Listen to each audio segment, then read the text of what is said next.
Gente boa do Clube de Leitura do Gabo, aqui é o Diego com mais um vídeo. E hoje eu trago para vocês a nossa última leitura coletiva do clube, que foi Como Morrem os Pobres, do George Orwell.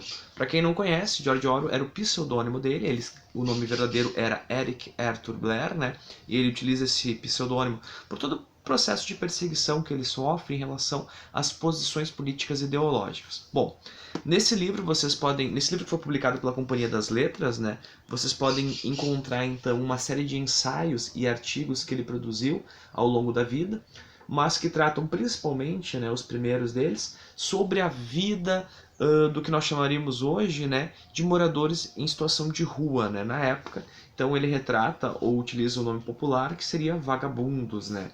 Então ele vai tratar, né, de como eles eram e como eles eram tratados pela sociedade inglesa daquele período. Então, que período nós estamos falando, Diego? Estamos falando do início do século XX, né? Ali entre os anos de 1910, 1920, 30 ou 40, provavelmente, que é o período que se passa. O que acontece? Então ele acompanha, né? Ele sai acompanhar esses moradores de rua para ver como é o acolhimento nos albergues, como é o tratamento. E ele se depara com aquela realidade, né? Albergues com uma precária condição, com uma alimentação insuficiente, né? E aqueles coitados tendo que não poder dormir uma mesma noite num albergue, tendo que circular de albergue em albergue, os albergues ficando tão distantes ao ponto que tu dorme num albergue, fica até o final da manhã, daí passa pela inspeção médica, ganha um pedacinho de pão com mais alguma coisinha, para que tu caminhe até o próximo, né? E passa o dia inteiro naquele sofrimento. E nisso tu vai definhando, né, com uma alimentação inadequada, sem contar as condições sociais, né, para impedir qualquer outra saída para esses moradores de rua. Por exemplo, a proibição da mendicância, né, a proibição de que o cara possa estar pedindo uma moedinha para sobreviver, e a prisão por causa disso, né. Então o Eric ele vai tratar desses assuntos. E cabe destacar uma reflexão muito interessante que em determinado momento da obra aparece, que é quando ele se depara com um determinado morador de rua que estava há uns 6 meses em situação de rua.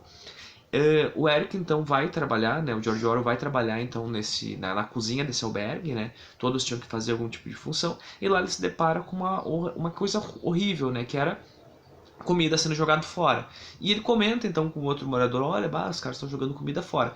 Na expectativa de que o outro morador fosse se indignar, né? Eles comendo mal, pouco e comida sendo jogada fora. Mas não, o outro diz, não, tem que jogar fora mesmo, porque senão esse bando de vagabundo não vai embora. Ou seja, ele mesmo, né, já 6 meses em situação de rua, não conseguia se perceber enquanto morador de rua, o que mostra a dificuldade de tomada de consciência de pertencimento, né? O cara tava na rua, mas ainda se achava, né, como uma classe média. Daí vem uma reflexão que o Orwell traz, eu até separei para vocês. Era interessante ver o sutil modo como ele se desassociava dos colegas vagabundos. Estava na estrada havia 6 meses, mas aos olhos de Deus parecia dizer que não era um vagabundo. Seu corpo podia estar no albergue, mas seu espírito estava longe, no puro éter da classe média. Ou seja, ele ainda se achava classe média, sendo que toda a realidade dele o empurrava, né, para ser um morador de rua. Qualquer semelhança com a realidade brasileira, né, e uma pseudo-classe média que se acha mais próxima da elite do que dos trabalhadores, não é pura semelhança, né? Então cabe aí uma reflexão interessantíssima.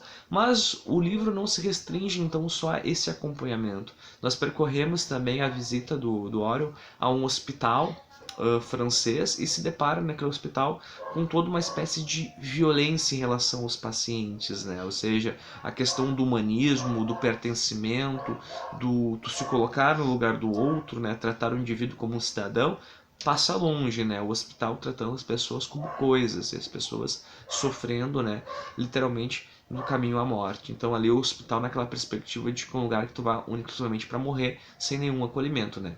Felizmente, nós temos já muitas mudanças significativas nessa área aí, em relação principalmente à humanização da saúde. Também temos aí artigos que tratam, né, da sua juventude, do período em que ele ficou no internato, né, e o quão a educação era limitadora em vez de impulsionadora, né. Ele vai destacar ali das amarras e dos preconceitos e dogmas desse período, por exemplo, da questão da sexualidade duramente reprimida, né. Em determinado momento, lá num desses internatos, os rapazes são pegados fazendo uma masturbação coletiva, né, e daí sofrem uma punição severa, um dos rapazes até expulso do internato e ele acha, bom, agora acabou a vida. Agora acabou a possibilidade daquele rapaz ser feliz, né? E ele se depara meses depois com um rapaz, né, muito feliz na rua. Então daí ele tem essa primeira confrontação em relação às pseudo-verdades que o internato, os professores do internato estabeleciam com a realidade. Então cabe a esses artigos também. Tem artigos sobre o papel da imprensa, a liberdade, o papel dos romances, né, o papel da literatura, muito legais. E outros que tratam também dele escrevendo sobre o período da Segunda Guerra Mundial, né? E esse cabe destacar um que se chama Inglaterra, Nossa Inglaterra, que ele escreveu em 41, durante o período da batalha da Batalha da Grã-Bretanha, né? Daquela batalha entre as forças aéreas alemã e a força aérea inglesa. E olha o que ele escreve. Enquanto escrevo, seres humanos extremamente civilizados sobrevoam a minha cabeça tentando me matar. Eles não sentem nenhuma inimizade contra mim, enquanto indivíduo, nem eu contra eles. Estão apenas cumprindo seu dever. Como se costuma dizer, a maioria deles, não tenho dúvida, é composta de homens de bom coração e obediente a leis, que jamais sonhariam em cometer um assassinato na vida privada. Por outro lado, se um deles conseguir me despedaçar com uma bomba bem colocada, jamais dormirá pior por causa disso. Ele está servindo ao seu país, o qual tem o poder de absolvê-lo do mal causado. Ou seja, né, olha a dicotomia. Pessoas que jamais em uma situação normal assassinariam outra pessoa, né? Pessoas que têm uma boa vida, uma boa condição educacional, econômica, financeira, etc., né? Que numa situação de guerra são legitimados pelo seu país a cometer um assassinato, ou vários assassinatos, e cometem esses assassinatos com pseudo discurso do nacionalismo, né? Da dedicação à causa nacional. Então aí ele traz essas reflexões sobre o que é o nacionalismo, né? Como ele destrói a realidade, como ele coloca pessoas, né, contra outras pessoas que em nada têm uma contra as outras, né? Então esse artigo traz muitas reflexões sobre o período de guerras, sobre o nacionalismo e sobre uma série de outras reflexões. Fica a dica, quem gosta das obras do Orwell, talvez, né, vai poder debruçar muito mais sobre a perspectiva filosófica que contribuiu depois lá para a elaboração da Revolução dos Bichos e de outras obras tão significativas do autor. Eu super recomendo, tem artigos maravilhosos, outros nem tanto, nesses ensaios que tratam mais da questão dos pobres, da Segunda Guerra Mundial e da vida educacional deles me chamaram muito a atenção, muito mais do que, por exemplo, os ensaios que tratavam sobre a questão do romance, do panfleto, a questão da liberdade de imprensa, etc., né?